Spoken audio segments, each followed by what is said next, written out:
And welcome into Tehachapod. Corey Costello, Greg Garrett, our finance director, Hamed Jones, joining us on the show today, coming off a couple of city council meetings on Monday, June 3rd, and the big one being the budget. So first of all, gentlemen, welcome back to Tehachapod. That's where you usually come in and say, like, hey, I'm glad to be here. I just had a little... Just because Key had to go do something else doesn't mean that we throw it off.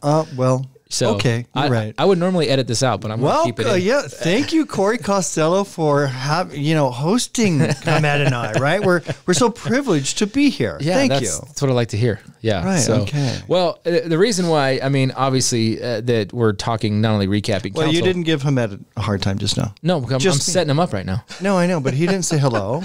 Well, he's not a regular. Okay, like, you should know better. Let's get on with this. Hamed is not. But Hamed Jones joining us on the show. He is our finance director here at the city of Tehachapi. And last night, yesterday afternoon, actually, we had our special budget meeting workshop with the city council, and we approved the 5-year budget for fiscal year 24-25 through 28-29. And what was the grand total on the budget this year? Just under $40 million. Just under $40 million. Yep. And what did Phil Smith say when he started in the 1980s on the council? It was 4 or 5 million. 4 or 5. Yeah. So that's where we've gone, and there's a lot of things. So what were some of the? There's a lot of different. We've got the general fund, we've got our revenues, we've got expenditures, we have those what we call enterprise funds, which are water, sewer, airport, those sorts of things that are designed to sort of pay for themselves with the rates and the delivery of the service. But what were some of the big highlights that you sort of laid out for the council last night, and then they questioned you on a bit during yesterday's meetings? So I'd say there's a lot of capital projects. So a lot of work being done to secure grants by our development services department, our public works department, and also using Measure S funds from general fund. So I think we had over $6 million in capital projects this next year, over $20 million over the next 3 years planned. So, and then overall, it's a balanced budget. We have healthy reserves. We're using some of those reserves to pay for these big street projects over the next couple of years, about $4.5 million just in Measure S street related projects. Yeah, we're going to be paving a lot of our existing street and roads. So we're not creating new streets and roads. We're maintaining what we have. Some of the examples would be Arabian Estates on the north side of Highway 58 off of Denison. Those roads, streets and roads have not been touched in many, many years. So they're going to get brand new streets and roads. We're going to repave Robinson, F Street, so on and so forth over the next 2 years. So we're really excited about being able to use those funds. Thanks again to the citizens for voting yes on Measure S, right? That's where the money was promised to be spent, and that's where we're spending it, on maintaining our infrastructure and public safety. Over the last couple of months, we have really invested a lot of money in new vehicles for our police department. Last night, the city council approved several new pieces of equipment for our public works, loaders and backhoes and things, and a bucket truck that helps, put up the American flags and things we normally rent. We normally rent, and now we're going to own that. So it's really an investment in the efficiencies to be able to maintain this great city. And if you look at the total fund, as Hamed pointed out, it's a balanced budget. But if you look at the next 2 years, you'll see these little brackets, and you're thinking, oh, that's a deficit. Well, it's not, because what we're doing is taking the Measure S funds in the next 2 years. What's our total next? Like $2.6 million or something over the next 2 years with some road projects. So we're taking some of the reserves, which are healthy, out in order to do more now. And so that's why if you look at it, you might go, oh, well, a bracket means no. It's not like we don't have the money. We're just pulling that out of reserve that we got from previous years, because now's the time to strike and do some of these big road projects on some surface streets that we don't necessarily get state funding for and that sort of thing. So more of the neighborhood streets are going to be touched than they have in several years. That's right. Yeah, that's right. So yeah, if you looked at our general fund budget, the next 2 fiscal years, it shows about a $1.3 million deficit. And like you said, over 2 years, that's $2.6 million. But we were estimating for our mid-year about over $2 million in surplus. Previous year, we had about $3.5 million in surplus. We had some ARPA funds. We had the first quarter of Measure S. So we've kind of cushioned our reserves, our fund balance. We're using some of those from the last couple of years now to balance those that budget the next 2 years and get these big street projects done. Yeah, because we compare the budget, the deficit to surplus based on what the revenue comes in this fiscal year or next fiscal year. And so, yeah, we're spending over that because we're pulling out of reserves. So that's why you'll see the parentheses on those. So it's not like we're in debt. We're actually pulling reserves out to do those projects. And then some of the things, as Greg pointed out, using those funds to help. Yeah, we do a lot of stuff, not only on the American flags, Christmas lights, but when traffic signals that we control, a lot of them are controlled by Caltrans along Tucker, but some of the things that we control, they go out. Signs, sometimes the wind kicks up around here, those signs start to hang. Instead of waiting to rent a lift or something, we can go out and be on it right away. Or we're maintaining the Heritage Museum or the depot, all these assets that we own. Last night I think I mentioned we're a group of planners. We plan our future, whether it's our financial future, our asphalt maintenance, our investment in our police department. We're planning every day, not just for tomorrow, next month, next year, but 5-10 years out. Yeah. And so whenever you do that and you stick to the plan, and you divert a little bit from time to time, depending on what's going on, but you really start to achieve progress.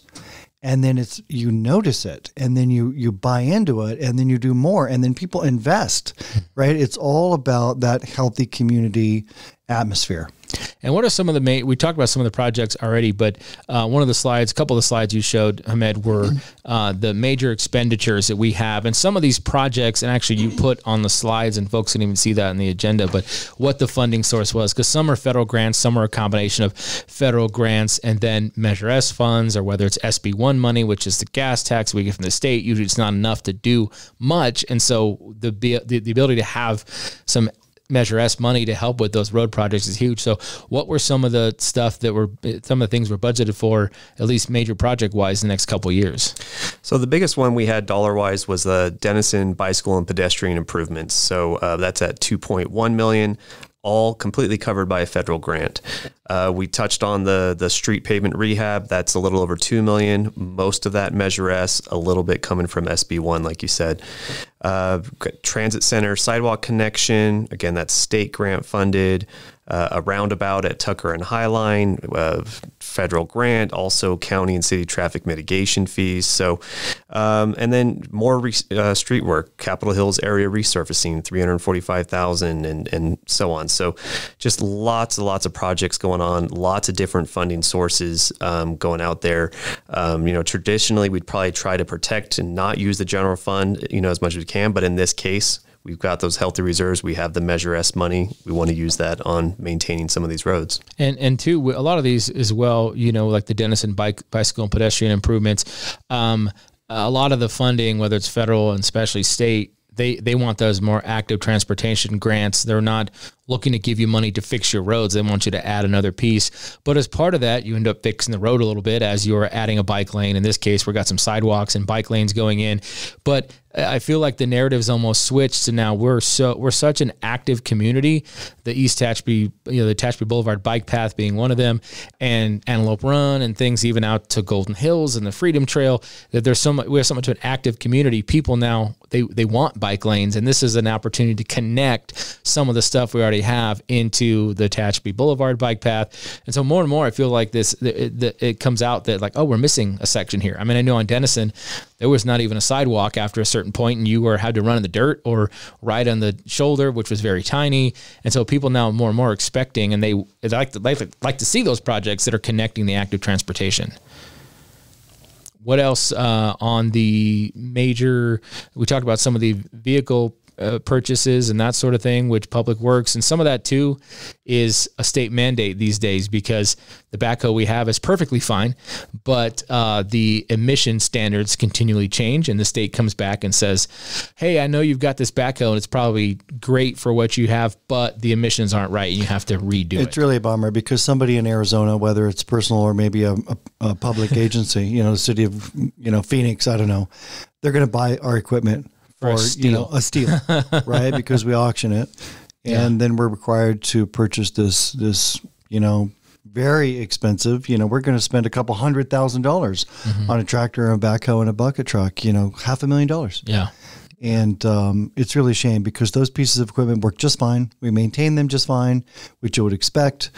But CARB just will not allow us to utilize them anymore. Yeah, that's the Air Resources Control Board in the state of California, and they change the emission standards. And so with diesel equipment, and so that sometimes means we have to replace stuff. And we recently spent quite a bit on new police vehicles, and a lot of that was backlogged from several years. It's been very hard to get police-worthy vehicles in the state. We've had to go outside of the state sometimes to get them, and just find ways to get those vehicles. But they're some of them are parked by the PD now. They're getting outfitted and they're logoed, and there's everything from F-150 trucks to Explorers. It's a cool look, and then hopefully those will be on the street soon. Yeah, that's right, and we're really excited. That it goes back to the healthy general fund with reserves because we're planning on buying these over time, but sometimes we're not allowed to because they're just not there, right? Because of production issues or chip issues or whatever it happens to be. But when these vehicles become available, there's usually 2, 3, or 4 of them, and boom. That's a lot of money. Yeah. And right. So we can write a check. One of the things that we invested in last night, the council approved, was our asset management system.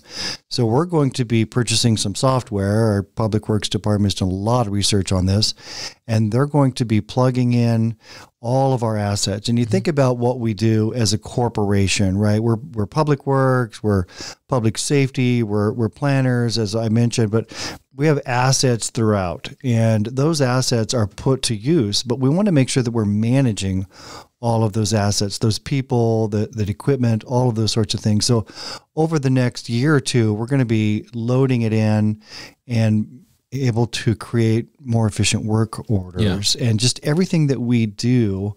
We're really on the goal. We've set the goal of becoming as efficient as we can be. So really excited about the investment in this asset management system. And that's something that uses, you can use the term AI, but what it does is any piece of, whether maybe it's a valve, it's a main, it could be as simple as a vehicle, or if you have a life cycle expected for something, you can plug that life cycle in and it'll pop up and say, okay, next year, this is end of life, this is end of life, this is end of life. Or if it's something that requires regular inspections, you plug it in and it goes, all right, well, next week, you need to inspect X, Y, and Z assets because you're due for your annual or whether monthly inspection. So instead of relying on a person to remember that thing, and this system will allow that to be all entered, and then that way everything's more efficient, and the work orders are created automatically. So it knows that well number whatever is due for an inspection.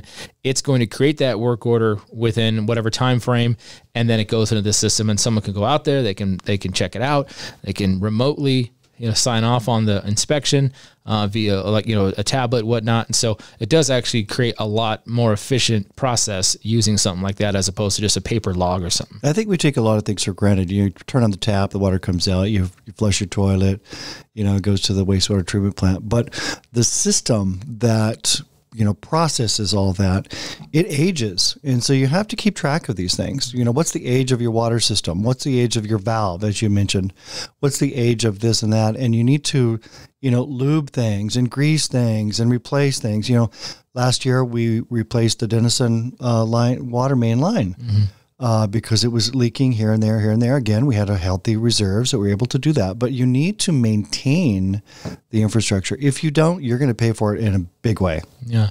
Can you go, Ahmed, to kind of our general fund overview as far as percentages when it comes to our, maybe start on the revenue side and then maybe the expenditures. But, the general fund covers everything that's not water, wastewater, airport for the most part. There is some subsidies into the airport fund from the general fund. But, that's the fund that does most of the spending and obviously brings in most of the revenues as well.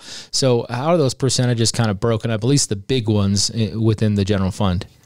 So our general fund revenue budget was about $17.2 million, and most of that, well, not most of it, I'd say a little bit more than half of that now is sales tax. It used to be maybe about a quarter. Now with Measure S, we pretty much more than doubled our sales tax revenue.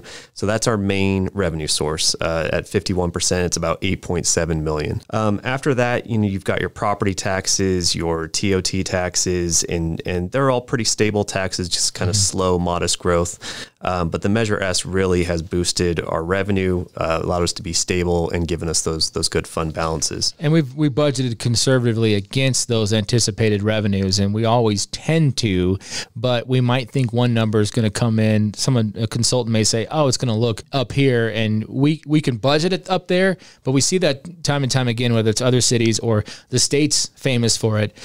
They will budget at that high number, and then come mid-year, they go, oh, wait, revenues are way down. We're going to slash this, and this, and it creates chaos for everybody. So as opposed to doing it that way, it's like, let's find more of a reasonable couple percentage more from last year, whatever it might be, budget to that. If the other money comes in, great. If not, we're not forced to make cuts halfway through the year because the revenues aren't coming in like we expected. Exactly. You want to be conservative with your budgeting.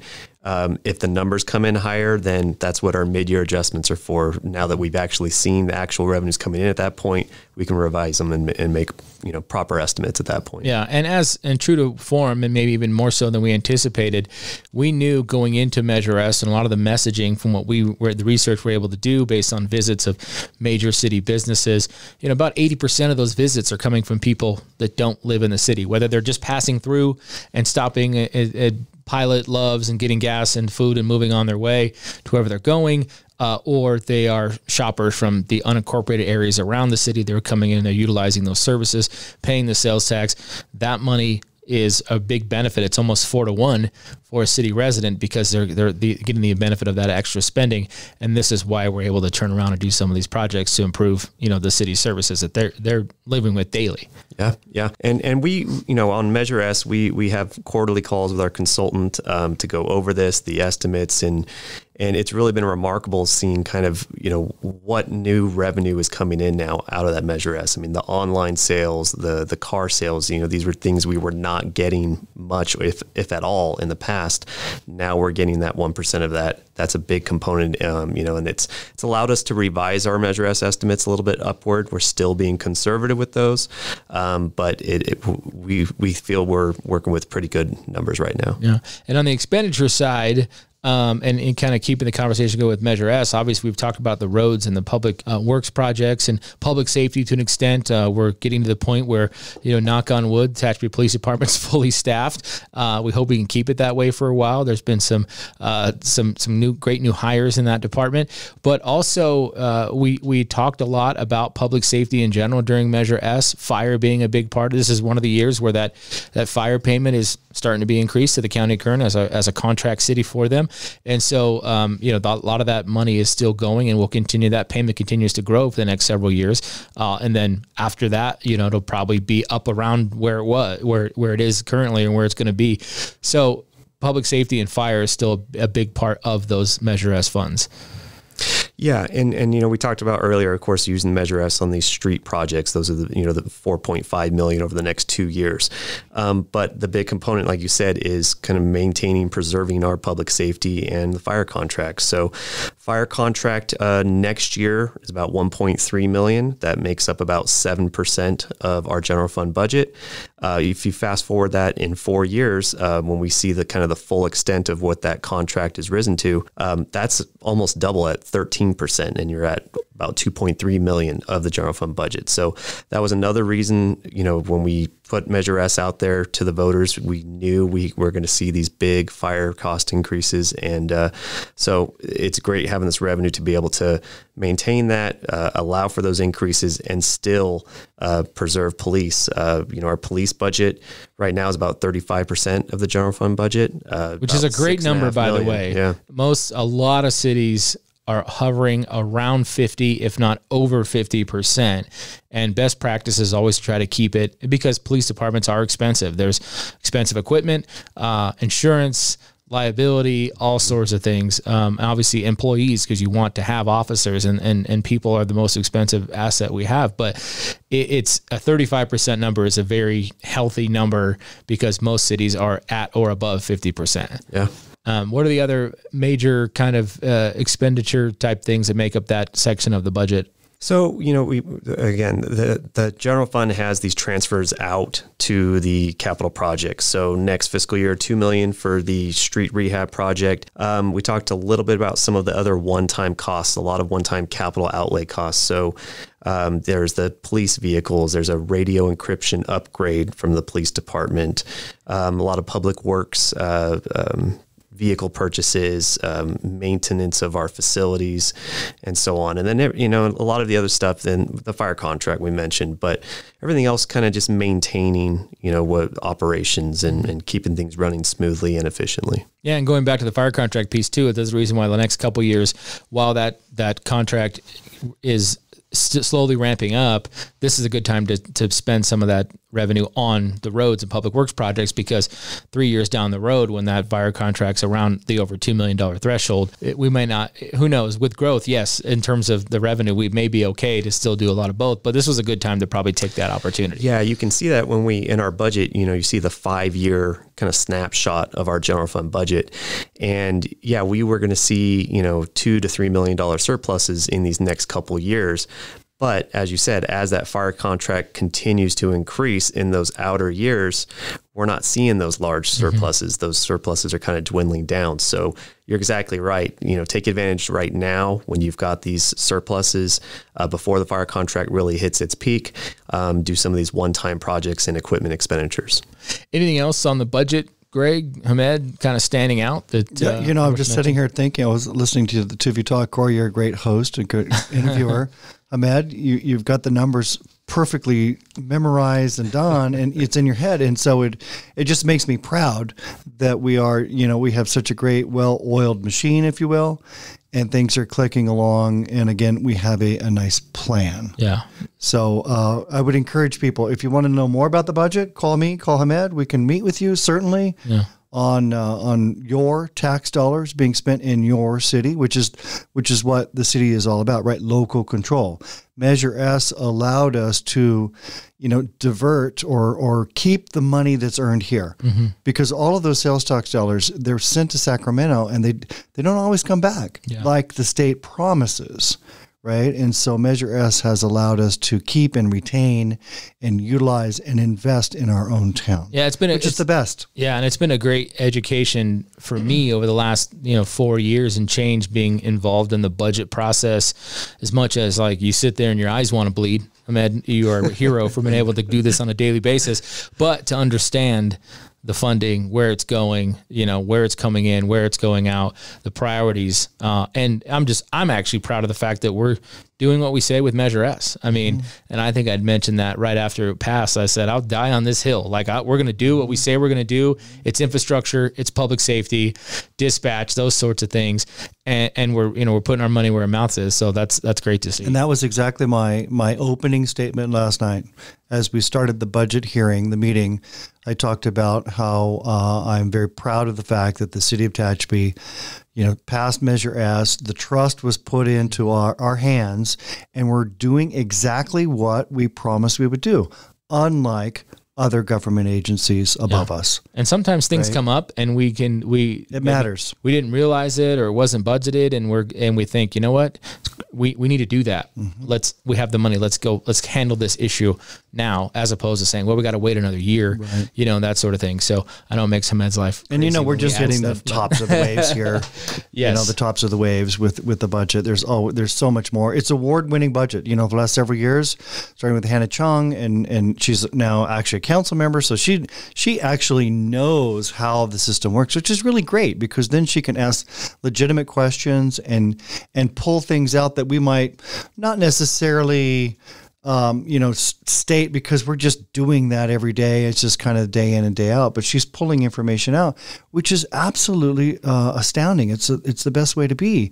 And so the council now, we've got 5 people that are really well balanced. They understand different backgrounds. And like I said, the budget is award winning. And so we're going to, apply this budget, of course. Yeah, I mean, that's what you touched on that. I mean, I think a lot of people are saying, oh, are you relieved now that, the budget's approved and the work is done? And yes, I mean, we started this process back in January. We've gone through mid-year budgets, and departments have given us all their numbers, and we've, compiled everything together get it to this point where it's approved. And yeah, it's a big sigh of relief that we're done with that, but we still have a lot of work done, or work to be done, as far as putting the actual budget book together. So we're working with our departments now to, complete their department narratives. And, we make this nice budget book with pictures and goals and objectives and tying it to our strategic plan. And that's when we'll put that together. Hopefully by the end of July, we'll submit it for those awards. And it, to me, that budget book then is, again, it's following all the best practices of what's recommended out there by our finance organizations. It's showing the transparency, and that we are doing what we say we're going to do. And the budget is, we talk about the budget and putting the budget together, but the budget is an everyday document. Mm-hmm. We refer to the budget every day, and it's a reflection of what the citizens of this city want. Right? They want us to maintain the city. They want us to keep it safe. They want us to keep it clean. And that's exactly what we're doing. And the budget is a living, breathing document. We adopted a 1-year budget with the next 4 years as an anticipated budget. But things change, right? Revenues are coming and going, right? They go up, they go down. So certain things come up. You need to, unplanned, oh my God, that just happened, right? That's where the reserves come in. So it's really about keeping your finger on the pulse, understanding the city really well, having a great team that produces exactly what needs to be done. And we take great pride in that. And that budget document, once the full book is completed, we post it on the website under the finance section. You can click through it, and it really is, I've looked at other places, whether it's other cities, special districts, whatever it might be, and sometimes it frustrates me. I'm like, this is not easy to read. Mm-hmm. I'm hunting for too many things. I don't have to hunt through our budget. It's pretty self-explanatory. I mean, so it is very transparent. It's an easy document. And then, the next thing will work too for the finance department. I mean, we operate on the July 1 to June 30 fiscal year, and it's closing out this fiscal year because, people like me and all other department heads are notorious for like, oh, wait, that was last year. We got to, I got to spend this out of last year's budget. That's how it was budgeted. And, your chaos week of closing out the fiscal year gets a little nuts for you and the rest of the department. Yeah, it's nonstop. I mean, it's the budget, it's the year end. And then before you know it, we're going to have auditors in here for our year end audit, preliminary audit, then the year end audit. And so kind of just goes from budget season into audit season. And then before you know it, we're right back working on budget again. So it's never ending. Yeah, Ahmed and I were just talking about it a couple of weeks ago. We're like, didn't we just do this? Yeah. But we actually do. We do this work every day. That's what we do. That's who we are. Yeah, absolutely. No, it's continuing. It's important work to evolve. So that was the budget meeting, and it was a good. I mean, I had a few conversations afterwards with some other staff. It was probably one of the, as far as engagement with the council, great questions being asked. Obviously, with Councilmember Chung having her history in finance, she understands it. Councilmember Power, though, had really great questions. There was a lot of discussion about different line items and different funds and whatever it may be, and so it was one of our better engaging meetings with Mr. Smith, council. He's been on the council for many years. He understands what's going on. Yeah. He's like, okay, yeah, we did that. Okay, here we go. We're going to do it again. Or we didn't need to do that. So the engagement is well done. And then Joan Pogencord, Mayor Pro Tem, she was running the meeting last night. She did a great job, understanding what's going on. So we're very proud of the fact that we have this great relationship. Yeah. The trust is there on both sides with the council, the public, and the staff. Yeah. And they had good questions to ask about why this was done this way. And so that was all, like I said, it was probably the best one that I'd experienced. And it was a good engagement with the council on the budget. Truly. So that was the special meeting. And then the regular meeting at 6, a lot of things actually addressed were, we had a lot of those capital projects and or purchases to make approved in the budget, and then we had to approve the contracts to go out and get those things. So we had a lot of those on the public works side. We already talked about them. A few other things that popped up as well. A lot of that was centered around those purchases that were approved in the budget. Special event, we even our own events, we do a special event application like anybody else for road closures and that sort of thing. So the All-American 4th of July was approved, and I know a press release will be going out soon to kind of do the schedule of events of that event, annual event on July 4th. I think this year it's a Thursday, I believe. Yep.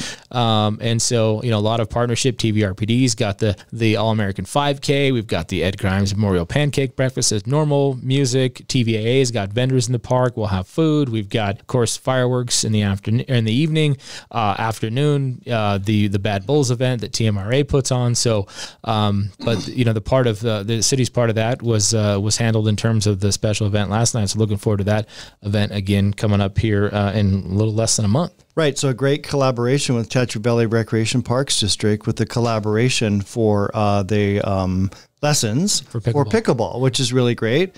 And then Build a Plane, which is a great collaboration between the city and local EAA chapter and Tehachapi Society of Pilots. So we rent them a hangar, very cheap every year. So the Build a Plane program still continues out at the airport. We talked about all the different purchases of the equipment, and then we had 3 notices of completion. So whenever there's a project that is, we hire a contractor, you have to go through the whole project, but then you have, the notice of completion, meaning the city of Tehachapi says, yes, that was done right to our specifications. We can pay you now. Yeah. We can pay you now. And so Northside Sidewalks, phase 3, that was a great little project, 2 blocks, I think, of sidewalks. Tehachapi Boulevard bike fencing. I know we talked about that. We've talked about that several times, but if you haven't seen it, man, you need to go out there and look. It's a great project. So the fencing project was done. And then Brentwood Drive, along Brentwood, there were a lot of sidewalks and some handicap ramps that were put in.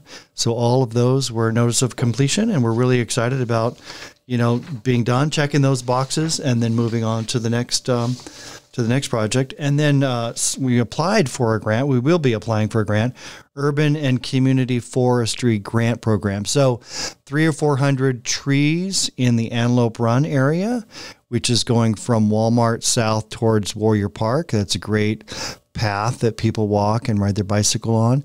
Collaboration with Tehachapi Cummings County Water District on that. So we're really excited about being able to apply for that grant. So lots of different things are happening at your city council meeting. We would encourage you to get involved, as we always do, or call me, call anybody at the city, and we'll answer questions for you. Yeah, we'll with those 3 projects that notice of completion were very well run and smooth. They weren't giant projects, but of course the fencing was a lot of fencing to put in, but the contractor did a wonderful job, and that fence is straight as an arrow. You can stand there and look all the way down Tehachapi Boulevard there.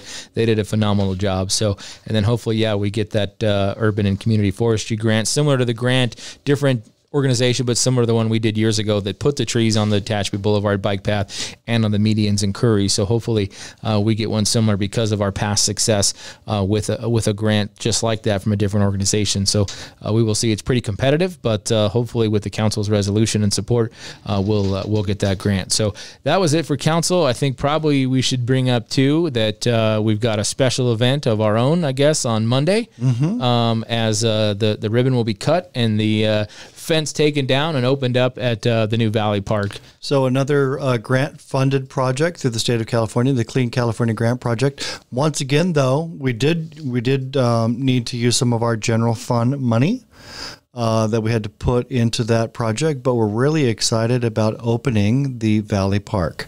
That's on Valley and Aspen. You've probably seen the construction happening for the last several months. Monday morning, 10 o'clock, June 10th. We invite everybody to come by. Walmart has donated some soccer balls.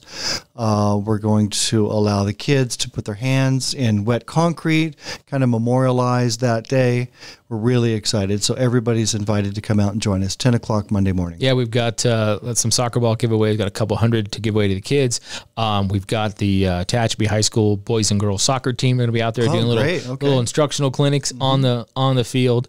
And it's an amazing facility, and we're so excited to open it up and get it rolling. And it's still a little work to do here and there, but we want to get it open for summer because kids are in that neighborhood specifically are itching to get in there and use the playground equipment and the picnic structures, and of course the five-a-side soccer field, which is just so much fun. Right. I'm told that's the first day of summer break. It's the first day So of it kind of summer worked break. out well. Yes, yeah. So we're doing that, and there's some little button-up things here and there, but yeah, excited about that facility. We believe, as far as the five-a-side goes, it's the first public five-a-side facility in Kern County. There's a few private ones in Bakersfield. The old Laurel Glen Tennis Club turned into one similar, and they've got some similar courts, but that's a club, and it's, so this is a publicly available facility. And we're excited about that, and really the development. We're out there with the soccer coaches from THS talking about the clinic, and they looked at the facility and they said, this is a game changer for all the kids in the area. I mean, this is a place you can come and you can train, and not necessarily have organized practices, but a kid can go get some work in. And a lot of soccer programs use either an indoor facility or a turf facility to just work on ball handling and things like that. And so it's not only that for the kids to grow up and play the game, but also for adults, it's beautiful because it's not that you don't got to run as much as you do on a regular soccer field. and as you get older, you want to keep playing soccer, but you're like, that's a lot of running. Mm-hmm. Don't have that issue here. And it's, kind of like hockey. The ball's in play all the time, off the nets, off the boards, and the goals are inside of the wall. So I think it's going to be attractive for adults and kids as well. I'm pretty proud of the fact that we're able to provide some additional recreational opportunities, whether it's the pickleball courts that were just opened or the five-a-side that's opening soon. And, who knows what's coming next. So we'll see. Yeah, exactly. Good stuff. They've been, the pickleball has been well utilized, and I'm sure we're going to see the same exact thing with five-a-side. So I'm pretty excited about it. So anything else, Greg, Hamed? I think we're good. You good? No, I'm good. Yeah. We encourage people to call us. If you have any questions, please call. Yeah, you can also email us, media@tehachapiecityhall.com if you have any questions or any potential topics for a future show. And, just to mention, too, Farmers Market opens Thursday. Just want to throw that out there, which is Thursday, what is that, the 6th? Yeah, Thursday, June 6th. There you go. So if you're listening before then, we're open Farmers Market on Green Street 4 to 7 this coming Thursday, and through the end of August. They'll be out there every Thursday, with the exception of 4th of July. It's on a Thursday this year, so we encourage folks to head out to Central Park for that event there. So so that's our upcoming schedule. And again, you can email us, media@tehachapiecityhall.com. And with that being said, we'll catch you next time on Tehachapod.